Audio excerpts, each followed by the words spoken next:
కుండల సత్కవచాభిరామ హే వీర తారక జయ మర బృంజ వంద్య వల్లీ సనాదమరే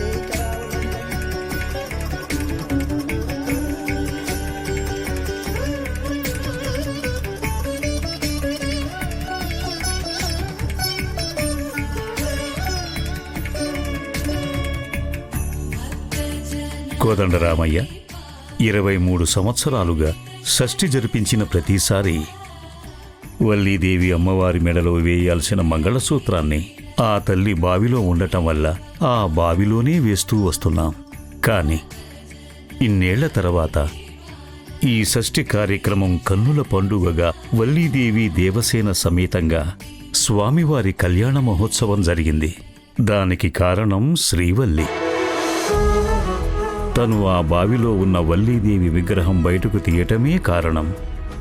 ఈ ఘనత శ్రీవల్లికే దక్కుతుంది. త్రిదేవ్ వల్ల శ్రీవల్లి ప్రాణం నిలబడింది.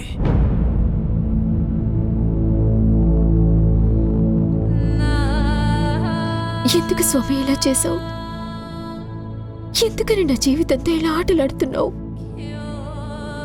నేను సుబ్బుని ప్రేమించిన విషయం నీకు తెలుసు కదా, మరి ఎందుకని ఈ తాళి త్రిదేవి చేత నా మెళ్ళో వేయించావు?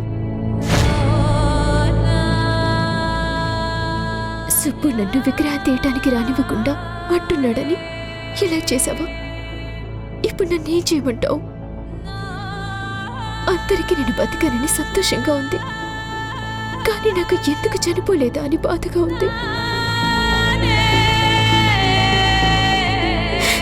ఇప్పుడు సుబ్బు వచ్చి ఈ తాళిని చూసి ఎందుకు నన్ను మోసం చేశామని అడిగితే నేనే సమాధానం చెప్పగలను? నా మీదే ప్రాణం పెట్టుకొని నా కోసమే బతుకుతున్న అతని కళ్ళల్లోకి నేను చూడగలనా? కేశవ, షష్ఠి కార్యక్రమం అయిపోయింది కదా, కానీ ఇంకా ఇక్కడే జనాలు తిరుగుతున్నారేంటి? ఇంకా ఎంతసేపు అలా విగ్రహానికి దండలు పెట్టుకుంటూ ఉంటారు? వీళ్ళకి ఇంటి దగ్గర ఏం పనులు ఉండవా ఏంటి? ఉంటాయి, కానీ దేవుడంటే భక్తి కూడా. అందుకే పనులు మానుకుని మరీ గుడికొచ్చేస్తారు. వాళ్ళ పిచ్చిని మనం ఆపలేం. ఏం చేస్తాం? అందరూ ఇక్కడి నుంచి వెళ్ళిపోయేంత వరకు వెయిట్ చేయాలి. మనకు వేరే దారి లేదు.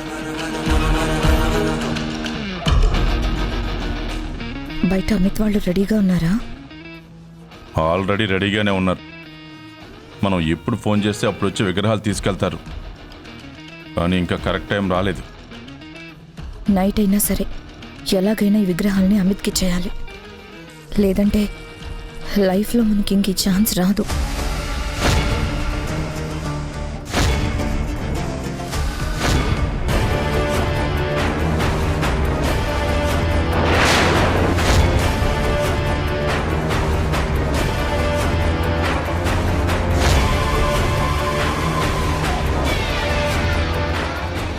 రేయ్, పోలీసులు వస్తున్నారు, వెళ్ళండి.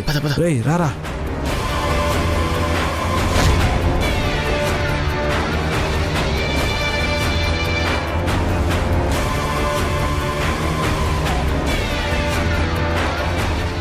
నమస్కారం కోదండరామయ్య గారు. నమస్తే సిఐ గారు. ఏంటి ఇలా వచ్చారు? బావిలో నుంచి వల్లీదేవి విగ్రహం బయటికి తీశారని తెలిసింది. అవును. ఎంతో విలువైన ఈ విగ్రహాలు కొట్టేయటానికి ఎవరో చూస్తున్నారని మాకు ఇన్ఫర్మేషన్ వచ్చింది సార్. కలెక్టర్ గారు మమ్మల్ని 24/7 విగ్రహాలకి సెక్యూరిటీగా ఉండమని ఆర్డర్ ఇచ్చారు సార్. అలాగే, మీ డ్యూటీ మీరు చేయండి. ఏం జరుగుతుంది కేశవ? ఈ ప్లాన్ కూడా ఫెయిల్ అయినట్టేనా? అయినట్టే కాదు, అయ్యింది. ఇప్పుడు కూడా విగ్రహాల కోసం ట్రై చేస్తే దొరికిపోయి జైల్లో ఉంటాం. ఇంక విగ్రహాల జోలికి పోలేం. మరి 200 కోట్లు? ఇంకెక్కడ 200 కోట్లు? డీల్ ఎప్పుడో ఆగిపోయి ఉంటుంది. పోలీసుల్ని చూడగానే అమిత్ గారు కూడా పారిపోయి ఉంటాడు. మరిక మంది బానిస బతికేనా? కాదు, కోదండరామయ్య గారు రాసిచ్చిన ఆస్తిని శ్రీవల్లి నుంచి ఎలా రాబట్టాలో ఆలోచిద్దాం. అది తప్ప మనకి ఇంకో ఆప్షనే లేదు. ఇక మేం బయలుదేరుతాం స్వామి. ఒక్క నిమిషం అంకుల్. ఏంటి త్రిదేవ్? నేను ఒక విషయం మీతో మాట్లాడాలి. ఇంటికెళ్ళిన తర్వాత మాట్లాడుకుందాం. లేదంకుల్, ఇక్కడే ఇప్పుడే వీళ్ళందరి సమక్షంలోనే మాట్లాడాలి. చెప్పు. శ్రీవల్లి, నీ అనుమతి లేకుండానే నీ మెళ్ళో ఆ తాళి కట్టాను. ఆ టైంలో ఆ దేవుడే నా చేత అలా చేయించాడో ఏమో నాకు తెలియదు, కానీ అందుకు నన్ను క్షమించు.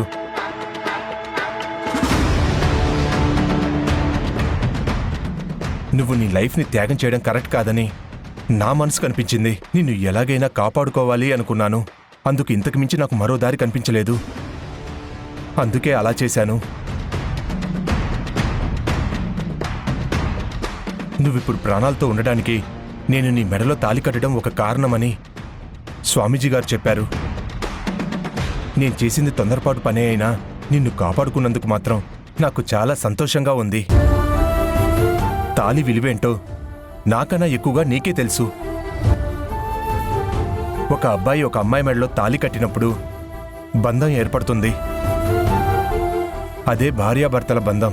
ఆ బంధానికి నువ్వు కట్టుబడి మనస్ఫూర్తిగా నన్ను నీ భర్తగా స్వీకరించి నా భార్యగా ఉంటావా?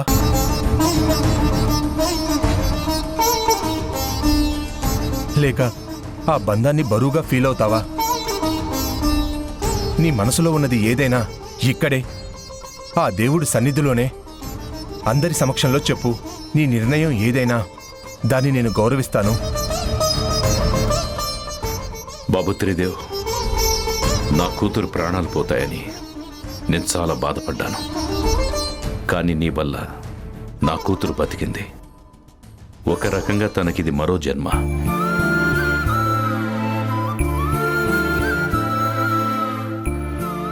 ఆ దేవుడు నీ రూపంలో నా కూతురు బతకడానికి మరో అవకాశం ఇచ్చాడు. దేవుని ఆలయంలో అందరి ముందు నువ్వు తనకు తాళి కట్టావంటే అది ఆ స్వామి అంగీకారంతోనే జరిగిందని మేమందరం భావిస్తున్నాం. దానికి శ్రీవల్లి కూడా కట్టుబడి ఉంటుంది. చక్కగా చెప్పేవు కోదండరామయ్య. విధిరాతని ఎవ్వరూ మార్చలేరు. ఆ స్వామి కళ్యాణం రోజునే శ్రీవల్లి త్రిదేవుల కళ్యాణం రాసిపెట్టుంది. దైవ నిర్ణయాన్ని అందరం గౌరవించి తీరాలి.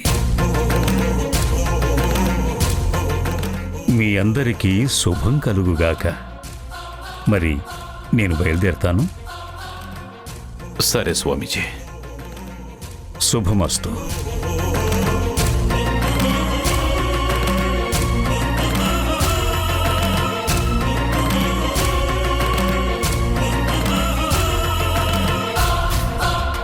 రండి, మనము బయలుదేరదాం. ఇంతకీ సుబ్బు ఎక్కడున్నాడు? ఇంతవరకు రాలేదేంటి? తెలీదు మావయ్య గారు. నేను ఫోన్ చేస్తే లిఫ్ట్ చేయలేదు. అవునా? సరే, మనం ఇంటికి వెళ్ళాక సుబ్బుని పిలిపించి జరిగిందంత వివరంగా చెప్పాలి. అతను బాధపడతాడని తెలుసు, కానీ ఇలా జరుగుతుందని ఎవరికీ తెలియదు కదా. పరిస్థితిని అర్థం చేసుకునేలా సుబ్బుకి నచ్చ చెప్పాలి. ఉంటాం పంతులు గారు. మంచిదండి.